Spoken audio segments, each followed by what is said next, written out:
자, 지난 시간에 했던 거 잠깐 복습해 보면요. 4번자 분자를 공부했죠, 저희가. 네, 선형인 3원자 분자를 공부했는데, 얘가 x축으로만 움직인다라고 하게 되면은 요 세 개의 입자로 구성된 시스템은 몇 개의 좌표만 있으면 세 개의 좌표만 있었습니다. 그래서 내가 x1, x2, x3가 됩니다. 근데 우리가 그 뉴턴 이퀘이션을 풀면서 이 좌표를 변화를 했어요. Q1, Q2, Q3로 좌표를 변환을 했어요. 그래서 마지막에 요 각각의 좌표가 무엇을 의미하는지를 해석을 했었는데, 기억을 되살 보면 첫 번째 좌표는 어떻게 됐죠? Q2하고 Q3가 고정된 상태에서 Q1이 바뀌게 되면 어땠었냐면은 X1, X2, X3가 동시에 움직이는 거였어요. 다시 말하면 Q1 좌표는 병진 운동을 나타내는 좌표였어요.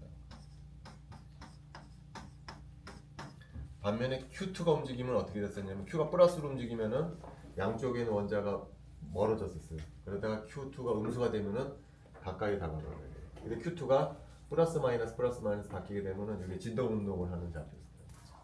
여기 어떤 좌표였었냐면은 시메트릭 스트레칭 좌표였습니다. 세 번째 좌표는 어떻게 되냐면은 얘가 플러스가 되면은 이 두 개가 가까워져. 그 다음에 얘가 멀어져. 반면에 얘가 마이너스가 되면 이 두 개가 멀어지고 얘가 가까워지는 거야. 그래서 따라서 얘가 플러스 마이너스 되게 되면은 이 분자가 진동 운동을 하는데 이쪽에 가까워질 땐 얘가 멀어지고 얘가 멀어질 땐 얘가 가까워지는 어떤 진동 모드였었냐면은 에이시메트릭 스트레칭 모드였었다는 거예요. 지금 해볼 건 뭐냐면은, 그럼 만약에 이렇게 진동 운동을 하는 두 번째 진동 모드하고 세 번째 진동 모드를 갖는 분자에다가 라만 실험을 했을 때 얘가 어떻게 되겠냐는 거죠. 라만 실험을 했을 때 이 각각의 진동 모드가 라만 실험에서 보이겠냐 안 보이겠냐를 물어보는 거예요.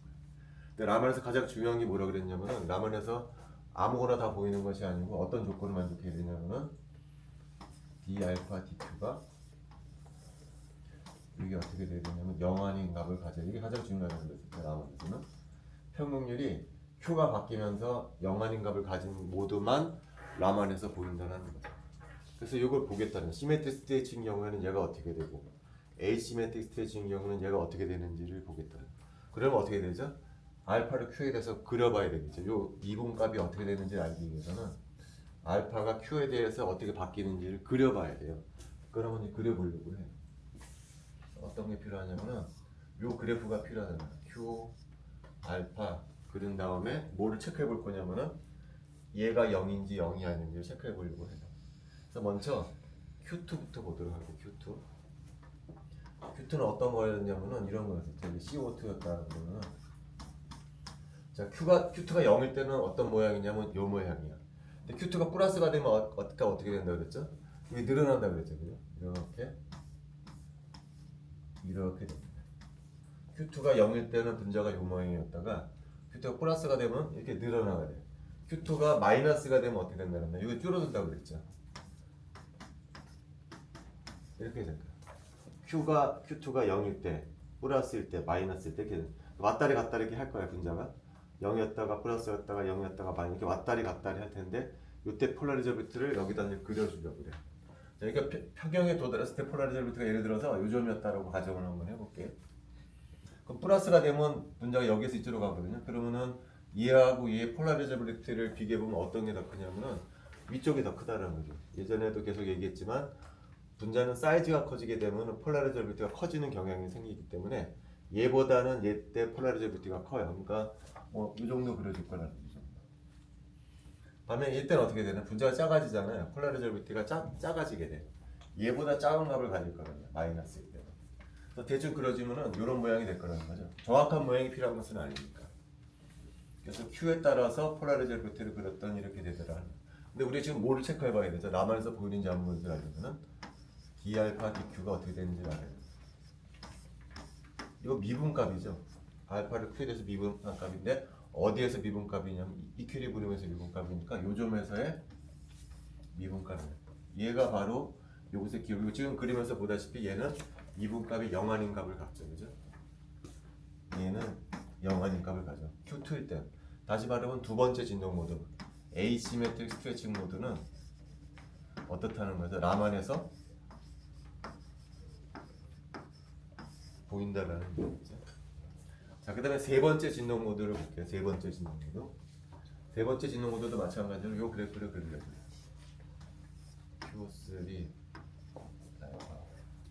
자, Q3가 0일 때는 아까랑 똑같이 이런 모양이네. 자, Q3가 플러스가 됐다 그럼 그때 어떻게 됐었죠?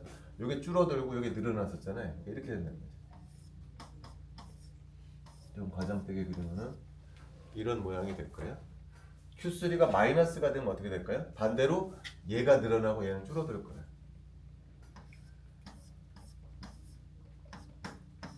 뭐 이렇게 될 거예요.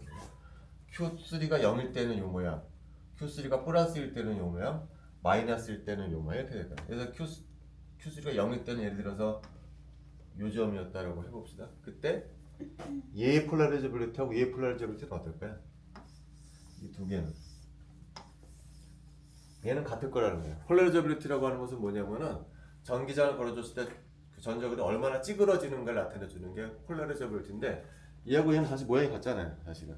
그래서 요 놈의 폴라리저빌리티랑 요 놈의 폴라리저빌리티는 같을 거라는 같을 거. 그러니까 좌우 대칭일 거라는 거죠. 그러니까 이렇게 그려져요. 이런 식으로.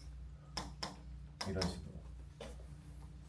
그러니까 세 번째 진동 모드에 대해서 폴라리저빌리티를 그려보면은 이런 모양이 나옵니다. 아까 모양이랑은 다르죠. 아까는 이런 모양이었잖아요. 두 번째 진동 모드는.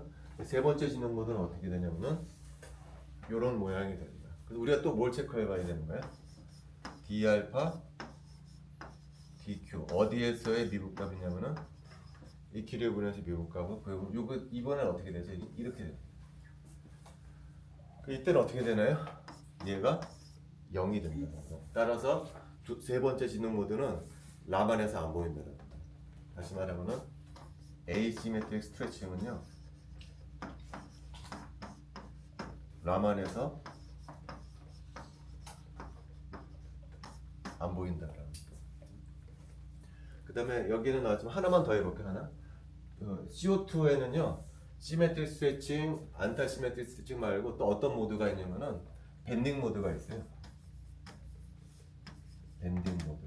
밴딩 모드는 어떤 거냐면은 이게 평형이었다 그러면은 플러스가 되면 어떻게 되냐면 여기 위쪽으로 올라가. 이렇게 올라가.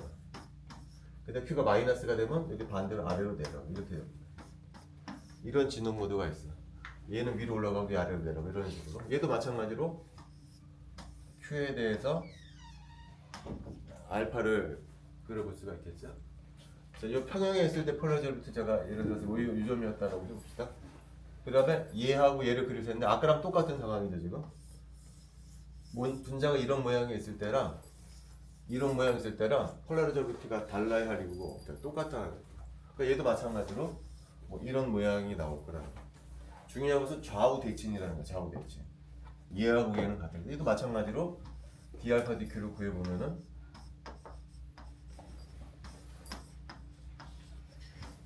영이라는 거죠. 밴딩. 따라서 밴딩 진동 모드도 라만에서 안 보인다라는. 그래서 지금까지 한 얘기를 이제 종합을 한번 해볼게요. 종합을 한번 해보면은 자 CO2인 경우에 몇 개의 진동 모드가 있다고 그랬냐면은 선형 분자니까 3n-5 그래서 몇 개의 진동 모드가 있냐면은 4개의 진동 모드가 있어요. 4개의 진동 모드. 그 중에 첫 번째가 뭐냐면은 시메트릭 스트레칭 모드라고 해요. 양쪽이 똑같이 늘어났다 똑같이 줄어드는 시메트릭 스트레칭 모드가 있고 그 다음에 안타 시메트릭 스트레칭 모드가 있어요. 안타 시메트릭 스트레칭 모드는 이쪽은 줄어드는데 이쪽은 증가하는 진동 모드가 있어요. 또 하나의 모드는 밴딩 모드라고 부르는 게 있어요. 밴딩 모드 얘는 위로 올라가는데 얘는 아래로 내려가는 밴딩 모드가 있어요. 근데 이 밴딩 모드는 또 하나가 있다고 그랬죠. 이 밴딩 모드는 원자들이 이 평면에서 움직이는 밴딩 모드고 칠판에 수직인 밴딩 모드도 또 하나가 있어요. 하나가 또 있어요. 지금.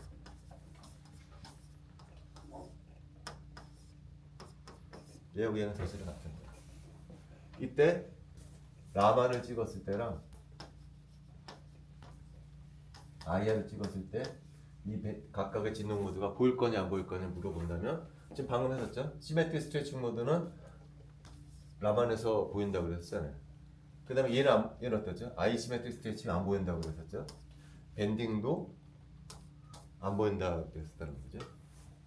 반면에 같은 분자를 IR을 찍으면 어떻게 될까? IR은 뭐가 바뀌는지를 봐야 되죠?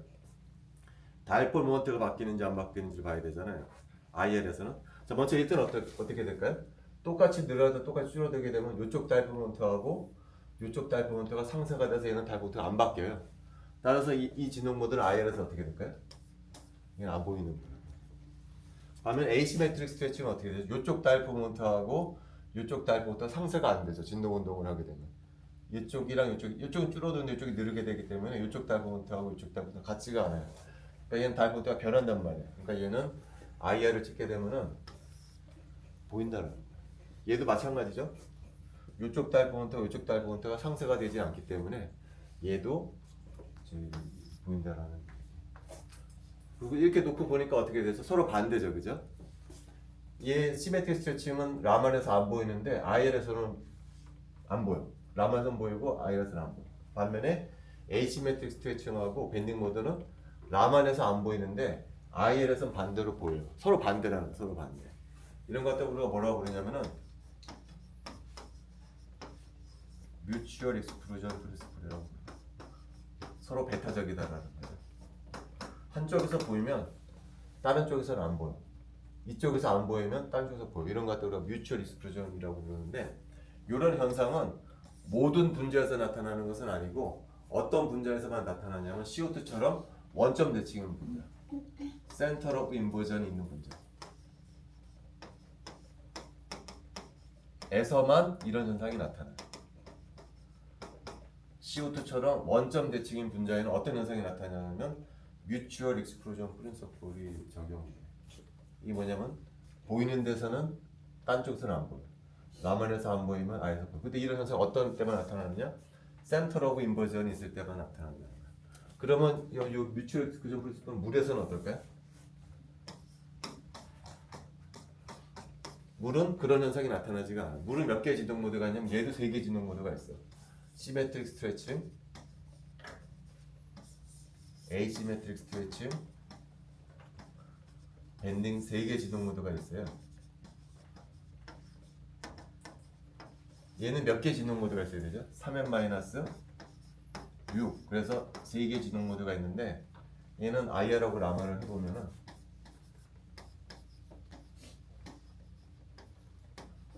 셋 다 보여. 얘도 셋 다 보여. 얘는 원점 대칭이 아닌 문자이기 때문에 아까 CO2처럼 뮤추얼 익스클루전 프린서플이 적용이 되지는 않는다는 거예요. 그럼 이 문자는 어떨까요?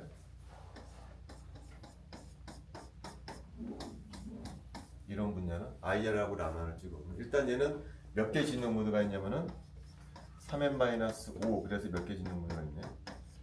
7개의 진동 모드가 있고. 근데 얘는 어떤 분자죠? 센터 오브 인버전이 있는 분자. 다시 말해 원점 대칭 분자이기 때문에 아까 CO2와 마찬가지로 뮤추얼 익스클루전 프린서플이 적용이 된다는 거죠. 그 말은 라만에서 보이면 IR에서 안 보이고 라만에서 안 보이면 IR에서 보이는 뭐 그런 현상을 나타낸다는 거죠. 이렇게 그래서 IR하고 라만을 비교를 해봤어요. 마지막으로 한 가지 더 얘기해 줄 것은 뭐냐면은 정리를 하자면은 IR이나 마이크로브에서는 뭐가 바뀌어야 되고 라만에서 뭐가 바뀌어야 된다 그랬냐면은 라만에서는 뭐를 봐야 된다고요? D알파 요게 중요하다. 요 값이 0이냐 0이 아니냐로 라만이 보이느냐 안 보이느냐를 판단한다고 그랬죠. 뭐가 바뀌어야 되냐면은 폴라리저빌리티가 바뀌어야 돼. 라만 I에서 뭐가 바뀌어야 되나? DQ 그 다음에 V가 뭐죠? DU라는 거지. U는 뭐죠? 그래서 다이폴 모먼트, 다이폴. IL에서는 다이폴 모먼트가 바뀌게 되고 라만에서는 폴라리저빌리티가 바뀌게 돼요.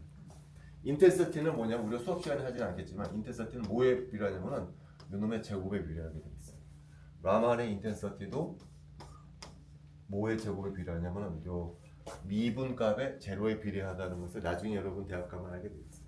따라서 이게 0이 되면 어떻게 되는 거야? 안 보인다는 얘기예요. 그래서 여러분들 책에 보면은요 어떤 분자가 있는데 책 다 안 가졌지. 868페이지에 보면은 또 L-리신이라는 분자가 있거든요. 근데 그림을 잠깐 그려보면은 이렇게 돼. 이거 조금만 그려줄게. 이 진동 모드가 있어. 어떤 픽이 되게 작아. 그 결론은 뭐냐면 IR을 찍었을 때는 픽이 되게 작아. 근데 라만을 찍었더니 이렇게 된다는 거야. 어떤 진동 모드가 IR에서는 픽이 되게 작게 보여요. 근데 라만을 찍게 되면 픽이 엄청나게 크다라는 거야. 왜 그런 거죠? IR의 인터셉트는 뭐를 보는 거예요? D알파 DQ의 제곱을 보는 거예요. IR에서는 DQ, D 뮤를 보기 때문에 요 분자의 요 진동 모드의 요 값이 되게 작다라는 거예요. 그래서 작아. 픽이 조금밖에 안 보여. 그럴 때 무슨 방법을 쓰면 되냐면 라만을 쓰면 된다는 거예요. 왜냐면 라만에서는 이게 픽이 엄청나게 클 수가 있다는 거예요. 그래서 두 개의 테크닉을 책에서 뭐라고 부르냐면은 상보적이라고 불러요. 서로 도움이 된다는 거예요. 서로. 어떤 분자는 I에서 픽이 되게 작아. 근데 그때 그걸 라만을 찍어보면 픽이 엄청나게 클 수가 있어요. 반대인 경우도 있겠죠. 라만에서는 픽이 되게 작은데 IR에서는 되게 클 때가 있다는 거예요. 그래서 서로 도움이 되는 테크닉 중에 하나라는 거죠. IR하고 그래서 라만은 같이 쓰면 좋아. 근데 한 가지 더 얘기해 줄 것은 뭐냐면은 근데 가능하다면은 IR을 찍는 게 더 나아요. 왜냐면 라만은 좀 실험이 어려워. IR에 비해서는 상대적으로. 그리고 비싼 실험이야. 그래서 IR을 찍히면은 IR을 찍는 게 나은데 그렇지 않은 경우가 있을 수가 있다는 얘기입니다. 라만을 찍어야 더 픽이 크고 안 보이던 픽이 보일 수가 있을 때가 있을 때는 라만을 찍는다라는. 그 다음에 라만에서 또 한 가지 얘기해 줄 건 뭐냐면은 여기 포텐셜 커브가 이렇게 있죠. 여기 바이브레이션al 레벨이 있어요. 여기 또 바이브레이션al 레벨. 그래서 내가 레이저 라시스 보통 라만 실험을 할 때 요 빛은 보통 레이저를 써요. 레이저. 어느 대역에 빛을 쓰냐면 보통 가시광선 대역에 레이저를 쏴죠. 그 말은 뭐 요 빛의 주파수는 요거보다 훨씬 큰 거야. 이건 바이브레이셔널 레벨 대역이니까 요 간격은 어디 대역에 해당해요? IR 대역에 해당해. 그때 라만을 쓸 때 쏴주는 요 펌프 레이저는 훨씬 커 요거보다. 그 가시광선 대역에서 쏴주는데 내가 설명해 줄 것은 그게 아니고 얘를 쐬주게 되면은 픽이 어떻게 나온다 그랬죠? 레일레이 픽 하나 나오고 여기서 여기로 올라가는 픽을 스톡 라만이라고 그랬잖아요. 스톡 라만이 보이고 그 다음에 여기서 이거 내려가는 것도 보인다고 그랬잖아요. 그걸 뭐라고 그러냐면 안타이 스톡 라만 스캐터링이라고 불렀다고 그랬죠. 근데 여기서 추가가 될 게 있어. 뭐가 추가가 되게 되죠? 여기 위에 무슨 레벨이 있어요? 로테이셔널 레벨이 있는 거야. 여기도 로테이셔널 레벨이 있다는 거야. 그래서 요 로테이셔널 레벨 때문에 여기에 쭈쭈쭈쭈 로테이셔널 픽들이 보여. 여기에도 로테이셔널 픽이 보이고 여기에도 로테이셔널 픽이 보여. 여기에도 로테이셔널 픽이 보이고 여기에도 로테이셔널 픽이 보여. 요 간격이 얼마라고요? 요 간격이 4B라고 했었죠. 4B. 기억나요? 로테이셔널 라만 스펙트럼에서는 셀렉션 룰이 어떻게 된다고요? 플러스 마이너스 2가 됨으로 해서 로테이셔널 라만 찍을 때 그 로테이셔널 픽사의 간격이 얼마라고 그랬냐면 4B라고 했었다는 거예요. 4B. 요 간격은 얼마일까요? 요 간격은 그냥 U가 된다는 거죠. 요 간격은 여기서 여기 사이 간격이죠. 요 큰 픽, 요 픽, 요 픽, 요 픽은 바이브레이셔널 픽인 거예요. 그래서 요 픽과 픽 사이 간격은 U가 돼. 그 다음에 옆에 보면 자잘자잘한 픽들은 어떤 거죠? 여기 로테이셔널 레벨에서 여기 로테이셔널 레벨로 가는 거예요. 얘가 델타 J가 0이었으면 여기 올라갔다 어디로 올라가나요? J는 2로 올라간다는 거예요. 두 플러스 마이너스 2라고 그랬기 때문에. 그래서 여기 두 칸 띄는 거예요. 그래서 실제 스펙트럼을 찍으면 이렇게 나와. 여러분들 그 예전에 나눠줬던 프린트물에 보면은 요 그림이 있어요. 내가 나눠준 거거든. 한번 참고를 하도록. 실제 라마 스펙트럼 이렇게 보이는. 요게 바로 요 그림이야. 요 그림. 요 그림이랑 요거랑 똑같은 그림이야. 자, 한번 픽 한번 어사인 한번 볼까요? 요 픽은 어떤 픽인가요? 요 픽은 델타 V가 어떻게 될까요? 레일라이니까 안 변하는 거죠, 그죠? 요 픽은 어떤 픽인가요? 요 픽은 여기서 여기로 올라가는 거죠. 그러니까 델타 V가 어떤 픽이죠? 1 증가하는 픽이죠, 그죠? 요 픽은 여기서 여기로 가는 거니까 1 증가수. 요 픽은 어떤 픽인가요? 여기서 이거로 내려가는 픽이죠. 그러니까 이건 어떻게 될까요? 요 픽은 델타 V가 마이너스 1인 픽이에요. 그죠? 자, 그 다음에 여기 나와 있는 픽은 어떤 픽일까? 여기 로테이션할 픽들은 델타 J가 어떻게 된다고요? 마이너스 2. 이 감소하는 픽이란 말이에요. 여기 있는 로테이션할 픽들은 델타 J가 2 증가하는 픽이야. 그러니까 왼쪽에 있는 것은 뭐죠? 왼쪽에 있는 것은 플러스가 되는 것이고 오른쪽에 있는 것은 마이너스가 되는 거예요. 여기 픽은 어떻게 되는 거야? 여기 픽도 델타 J는 마이너스 2고 여기 픽은 델타 J는 플러스인 픽이야. 그러니까 라만 스펙트럼을 찍으면 분자는 진동도 하면서 동시에 회전도 하거든요. 라만 스펙트럼 찍으면 한 상태에서 다른 상태로 갈 텐데 V도 바뀌지만 뭐도 바뀌죠? J도 바뀐단 말이에요.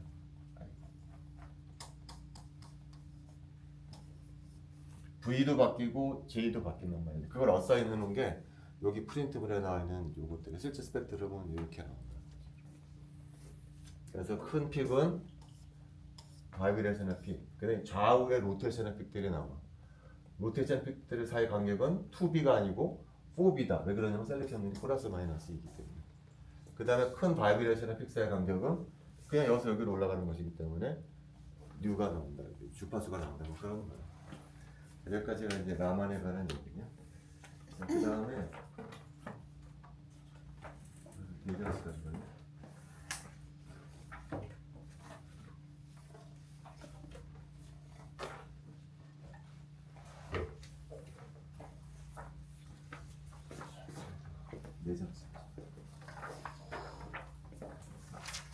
모자른 사람 있으면 여기서 가져가면 돼요.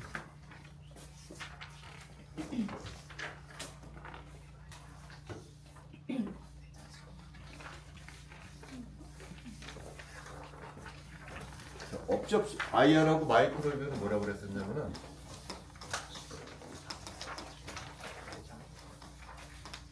이게 뭐라고 그랬냐면 업접적 스펙트로스코피라고 그랬죠. 업접적은 자세히 설명드렸죠. 얘는 실험 어떻게 한다고 그랬죠? 여기 샘플을 담아놓고 주파수가 I0고 주파수가 U고 인텐서티가 I0인 빛을 쏴줘요. 그럼 얘가 투과를 할 거예요. 투과된 다음에 빛을 I라고 부르고 디텍터는 얘를 측정하는 겁니다. 얼마나 흡수가 되는가를 측정하는 것이 업접션 스펙트로스코피예요. 구체적으로 업접션 스펙트로스코피에서는 어떤 내용을 측정하냐면은 A로 표기하는 업저번스를 측정을 하게 돼. 자, 업저번스의 정의는 어떻게 되느냐? 마이너스 로그의 I0분의 I가 업저번스의 정의예요. 일반적으로 어떤 게 더 크죠? I0가 I보다 크잖아요. 그래서 로우가 마이너스가 되기 때문에 플러스를 만들어주기 위해서 여기다 마이너스를 붙여준 것 뿐이에요. 이것이 업저번스의 정의고 실험적으로 뭘 측정하냐? A를 측정한다는 거지. A는 계속 강조하지만 단위가 없다고 그랬어요. 얘는 특이하게. 왜 그러죠? 인터셉트를 나눠버리기 때문에 단위가 없어져. 자, 이것이 업저번스의 정의인데 요 값이 다음과 같이 세기 곱이랑 같다. 2 곱하기 C 곱하기 L이랑 같다. 라고 주장하는 법칙을 뭐라고 부르냐면은 비어-람버트-로라고 불러요.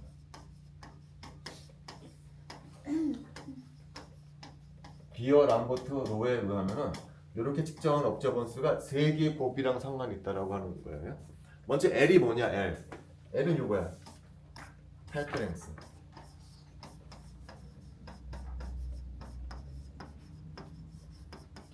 이건 어떻게 보면 당연하죠, 그냥. 이게 더 늘려주면 어떻게 되겠어요? 당연히 빛이 지나가는 투가 길이가 커지게 되면 당연히 흡수가 더 잘 되겠죠. 그래서 당연히 L에 비례할 거라는 거죠.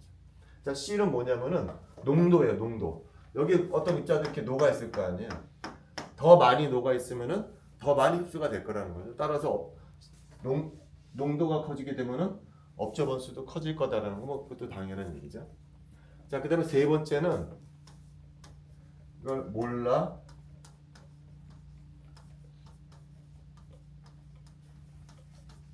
업접션 코이피션트라고 부르는 거예요.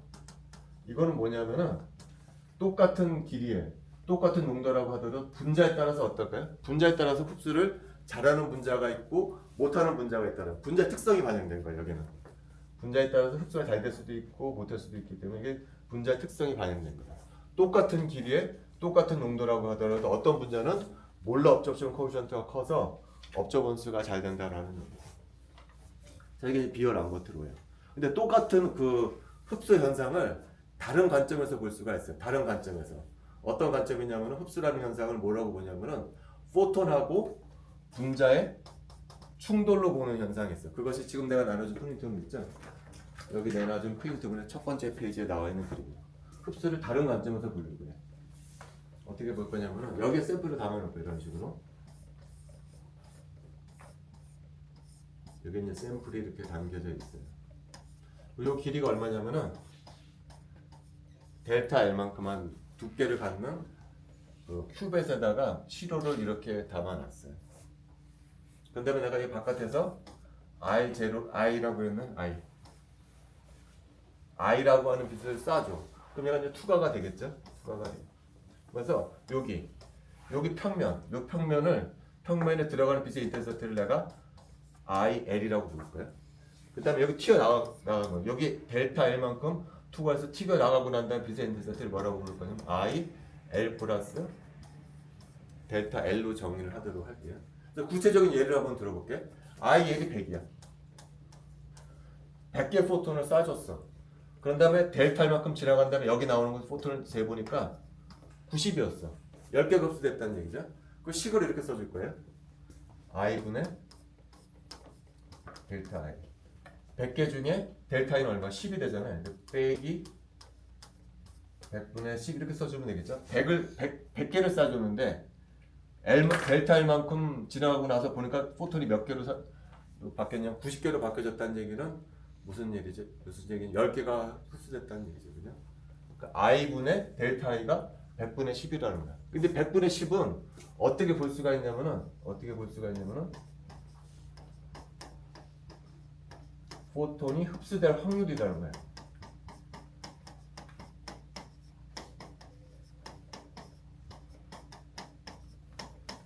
I분의 델타 I를 어떻게 해석할 수 있냐? 포톤이 흡수될 확률로 해석할 수가 있다는 거죠. 그래서 이제 내가 어떻게 생각할 거냐면은 내가 100개의 포톤을 이렇게 쏴줄 거예요. 이런 식으로. 그리고 프린트물에 빨간색 화살표로 되는 것이 포톤을 쏴주는 거야. 쏴주는데 이 분자가 파이나트한 사이즈를 갖고 있는 거야. 내가 사이즈를 이렇게 이 포톤이 그 사이를 지나갈 수가 있잖아요. 그럼 걔는 투과예요. 투과. 포톤이 분자랑 부딪히지 않아서 투과가 됐다라고 보는 거예요. 근데 어떤 경우는 포톤을 맞을 수가 있죠. 여기 면적이 있으니까 맞으면 그 충돌에서 포톤이 흡수가 될 거라는 얘기죠. 이런 가정을 했을 때 우리가 포톤이 흡수될 확률을 어떻게 계산할 수가 있냐는 거예요. 어떻게 계산? 이렇게 계산하면 된다는 거죠. 여기 면적 있잖아요. 여기 면적. 여기 면적을 내가 A라고 부르도록 할게요. A 면적 중에 지금 여기 부분은 어떻게 되죠? 분자가 차지하는 면적이잖아. 여기도 분자가 차지하는 면적. 여기도 분자가 차지하는 면적이야. A분의 이 분자들이 차지하는 면적을 분자에다 쓰면 어떻게 될까요? 그것이 바로 포톤이 흡수할 때의 확률이라는 거죠. A는 전체 면적이고요. A는 전체 면적이고 요 네모안에 들어가는 분자는 뭐냐면 네모안에 들어가는 분자는 요 분자들이 차지하는 면적을 다 더해준 게 분자에 들어갈 거예요. 그럼 그것이 바로 포톤이 흡수될 확률이라는 거예요. 그러면은 여기서 이 분자들이 차지하는 면적은 어떻게 구해야 되냐면 일단 첫 번째 여기 분자 하나가 차지하는 면적이 있을 거 아니에요. 분자 하나가 차지하는 면적을 내가 시그마라고 부를 거예요. 시그마. 근데 뭐를 곱해야 되죠? 여기다가 분자의 수를 곱해주게 되면 그것이 여기 분자에 들어갈 내용. 근데 분자 수를 어떻게 구할 거냐? 부피 곱하기 농도로 구하게 될 거야. 부피 곱하기 농도. 부피는 어떻게 될까요? 여기 면적이 얼마라고 그랬냐면은 A라고 그랬어요. 이게 면적이 A 곱하기 두께가 얼마야? 델타 L이야. 델타 L. A 곱하기 델타 L이 부피고 농도는 어떻게 될까요? N분의 V 뭐 이렇게 될 거라는 거예요. 그러다 시그마 곱한 것이 바로 뭐에 들어간다고? 여기에 들어가면 됩니다. 그래서 식을 한번 다시 써보면은 이 놈은 A분의 빼기 들어가고 시그마 A n분의 V 델타 이렇게 될 거라는 거야. 뭐가? i분의 델타입니다. 그래서 A가 이제 사라지게 될 거야. 그 다음에 얘를 이제 미분 방정식 형태를 띠게 하기 위해서 델타 L을 DL로 바꿔줘. 델타 I를 미분기호로 써가지고요. DI로 이제 바꿔주게 될 거예요. 그 다음에 뭘 하냐면 적분을 해주는 거예요. 그 다음에 수학이니까 그냥 그러려니 하세요. 수학이니까. I분의 델타 I를 적분해 주자니까 뭐가 나오냐면 ln의 I0분의 I가 나와. 분수꼴의 적분은 로그 형수가 나와. 그다음 여기는 어떻게 되죠? 그냥 미분계 바깥으로 나와버리면 되겠죠. 그래서 빼기 이런 식을 얻게 됩니다. 이게 우리가 얻는 식이에요. 그래서 마지막으로 저 식을 정리하자면은 이거 풀게 되면은 i는 i0에 이게 자연 로그이기 때문에 익스포넨셜 마이너스 n분의 v 시그마 l라는 결론에 도달하게 됩니다. 그래서 중요한 것은 시그마예요. 시그마가 아까 뭐라고 그랬죠? 분자 하나가 차지하는 면적이라고 그랬잖아요. 분자 하나가 차지하는 면적. 이것을 뭐라고 부르냐면은 업접션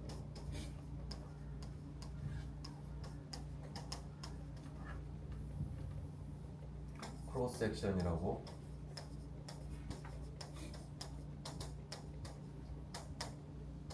부르는 거예요. 이게 크다라는 얘기는 뭐죠? 이게 크다라는 얘기는 포톤이 봤을 때 분자가 커다 맞다라는 얘기잖아요. 그 말은 흡수가 잘 된다라는 얘기겠죠. 그죠? 이게 크다라는 얘기는 여기 아까 상자 이렇게 그렸었잖아요. 내가 이 크다는 분자 하나가 이따만하게 크다라는 얘기예요. 그 말은 포톤이 2가 되는 것보단 때려줄 가능성이 크다라는 얘기. 흡수가 잘 된다는 얘기죠. 그러니까 시그마가 크다라는 얘기는 흡수가 잘 된다라는 얘기나 마찬가지예요. n분의 v는 뭐라고 그랬죠? 이거 농도가 되는 거죠. L은 뭐죠? 패스트랭스죠. 얼마나 지나가는. 이 식이 흡사가 무슨 식이랑 같아요? 이 식이랑 같다는 거죠. 세기곱이라고 그랬잖아요. 패스트랭스, 농도. 그 다음에 여기 뭐가 들어가요? 몰라 업접션 코에피션트. 이 몰라 업접션 코에피션트 해당하는 게 뭘까요? 여기 해당하는 것이 여기서 말하는 업접션 크로스섹션에 해당한다는 거죠. 여기 n분의 v는 뭐죠? 농도잖아요. 여기 농도 들어가 여기 L은 그대로 여기도 그대로 L이고 시그마가 뭐라고요? 업접션 크로스섹션. 이 말은 정확히 표현하자면은 포톤이 보는 분자의 크기야. 포톤이 보는 분자의 크기. 이게 크다라는 얘기는 그 분자랑 충돌할 확률이 크다라는 얘기니까 흡수가 잘 됐다라는 얘기죠. 그게 여기서는 뭐로 나타나는 거죠? 몰라 업접션 코에피션트로 나타난다는 거예요. 결과적으로 뭐예요? 얘하고 얘는 비례할 수밖에 없는 거죠. 똑같은 내용을 다르게 표현한 것 뿐이죠. 그죠? 마지막으로 한 가지 얘기해 줄 것은 뭐냐면은 지금 내가 이걸 시그마를 뭐라고 그랬냐면은 시그마를 분자 하나의 크기라고 얘기했는데 이게 실제 분자의 크기하고는 달라요.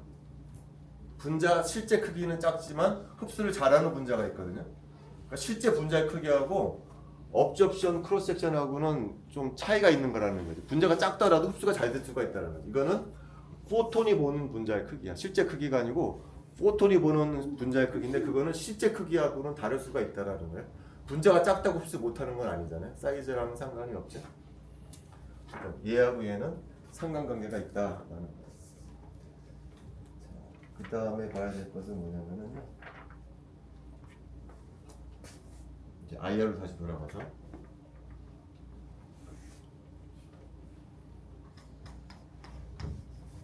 자, 이게 포텐셜 커브고요.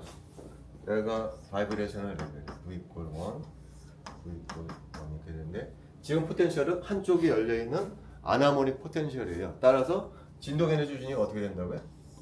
점점 이 간격이 어떻게 된다고? 점점 간격이 줄어든다라는 거죠. 하모닉 포텐셜이었다라고 그러면은 이 간격이 다 같아. 근데 한쪽이 열려 있는 아나모닉 포텐셜인 경우에는 이 간격이 점점 줄어들어. 자, 이것이 무슨 의미를 갖느냐? 요 포텐셜 커브에서 결합 에너지는 어디서 어디까지인가요? 여기서부터 여기까지가 결합 에너지거든요. 내가 결합 에너지를 측정하고 싶다는 거야 지금. 요게 얼마가 되는지 측정하고 싶어. 그럼 원리적으로 어떻게 구하면 되죠? 요 길이 구하고, 요 길이 구하고, 요 길이 구하고, 요 길이 계속 구한 다음에 더해주면 되네. 여기들을 다 계속 무한히 계속 다 더해주게 되면 결과적으로 뭐가 나올까요? 요게 나올 거라는 거지. 결합 에너지는 요것들을 다 더해주면 된다라는 거야. 이걸 내가 그림으로 한번 표현해 보려고 해. 그림으로. 여기가 V라고 그러면 첫 번째 0에서 1로 갈 때 요 높이 있잖아요. 요 높이 측정을 해. 그래서 여기다 이렇게 표현을 해줘. 그 다음에 요거 측정을 해. 요 길이는 요 길이보다 짧아진다고 그랬잖아요. 그 다음에 여기가 이렇게 될 거야. 그 다음에 세 번째 것도 측정해. 그러면 얘는 다시 이보다 또 짧아질 거거든요. 그럼 이렇게 될 거야.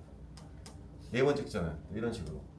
그래서 점들이 쭉 연결해주면 아이고 이렇게 될 거라는 거죠. 그래서 뭐 DO는 뭐에 해당하는데 이것들 다 더해주는 거예요.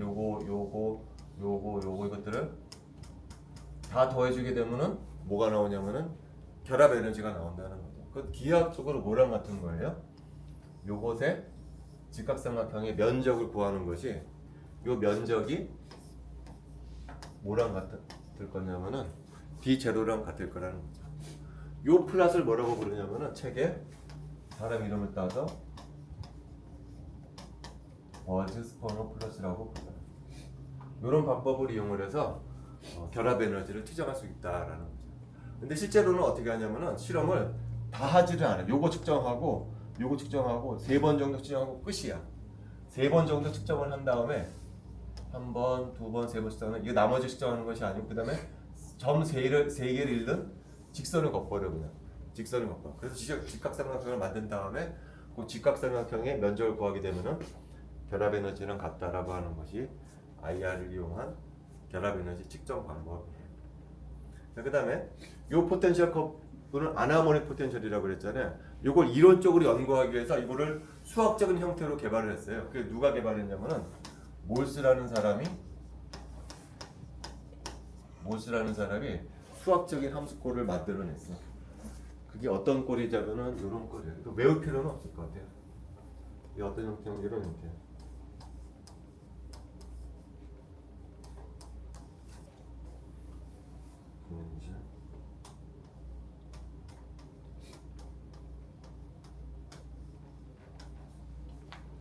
요 포텐셜 꼴 있잖아요. 요 포텐셜. 그거를 요런 수학식으로 근사를 해서 만든 게 있어요. 그걸 갖다 뭐라고 부르냐면은 몰스 포텐셜이라고 불러요. 몰스 포텐셜에서도 두 개의 파라미터가 필요하죠. DE. 이게 뭐에 해당하는 거냐면은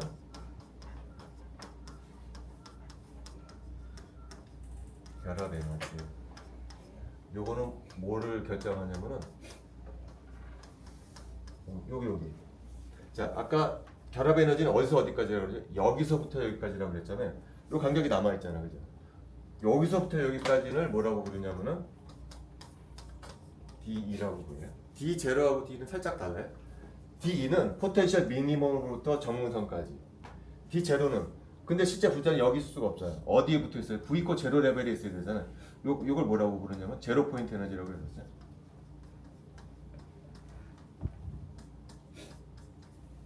어쨌든 몰스 포텐셜에는 뭐가 들어가냐면 DE가 들어가요.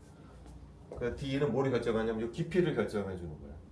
A는 뭐를 결정하냐면 요 곡률. 이게 이런 포텐셜일 수도 있지만 이런 포텐셜도 있어요. 샤프한 포텐셜일 수도 있거든요. A는 곡률을 나타내 주는 거예요. 뭐 이런 식으로 모델링을 한다라는 거예요. 한 가지 이제 비교를 한번 해보도록 할게요. 비교. 무슨 비교를 할 거냐면은 똑같은 포텐셜인데 알곤과 알곤 원자 사이 포텐셜이 있어요. 알곤과 알곤. 대충 뭐 이렇게 들어요. 이 포텐셜은 어떤 포텐셜로 근사하는지 기억하세요? 알곤과 알곤 사이 포텐셜은 걔는 몰스 포텐셜이 아니고 무슨 포텐셜? 레나드 존스 포텐셜을 기억나나요? 레나드 존스 포텐셜. 이거는 분자가 아니죠. 알곤과 알곤은 분자를 형성하는 게 아니죠. 분산력으로 엮여져 있는 거잖아요. 반면에 Cl2 같은 분자. Cl2 분자. 얘는 분자를 형성한 거죠, 이거는. 얘는 분자를 형성한 게 아니에요. 그냥 분산적으로 얽혀 있는 거야. 그때는 어떤 포텐셜을 주로 쓰냐면은 레나드 존스 포텐셜을 써. 근데 이 경우는 분자를 형성한 거잖아요. 이때 바로 무슨 포텐셜을 쓴다고요? 지금 방금 얘기했던 몰스 포텐셜을 쓴다는 거예요. 몰스 포텐셜. 분자를 형성했을 때의 원자와 원자세 포텐셜은 몰스 포텐셜을 쓰고, 분자 형성하지 않고 그냥 분산력으로 그냥 붙여 있는 걸 쓸 때는 레나드 존스 포텐셜을 쓰는 거예요. 요 깊이가 대충 얼마라고요? 기억하세요? 요 깊이. 결합을 형성했을 때 수백 kJ/mol 정도 된다 그랬었죠? 여기는 얼마라고요? 여기는? 그냥 반대로 봐서 10행에서 겪었을 때는 이거는 수 kJ/mol 정도 된다 그랬겠지? 이거를 뭐 시험 문제 출제하고 그러진 않겠지만 그래도 화학하는 사람이라면 대충 알 필요가 있어. 자, 그 다음에 하나 더.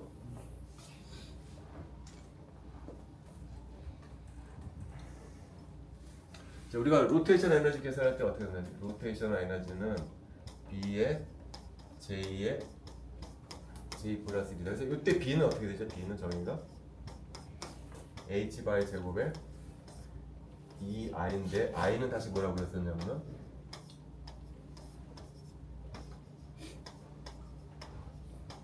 이렇다고 했었잖아요. 자, 근데 여기서 요 왼쪽에 에너지의 단위는 뭘까요? 에너지 단위가 당연히 줄이 되겠죠. 그 다음에 이쪽 단위는 뭐라 그랬죠? J 플러스 1은 걔는 양자 수기 때문에 단위가 없어요. 따라서 B의 단위가 뭐가 되죠? 요것의 단위가 줄이라는 거예요. 내가 수업시간 이렇게 얘기했잖아. 근데 책에는 약간 다르게 나와 있어.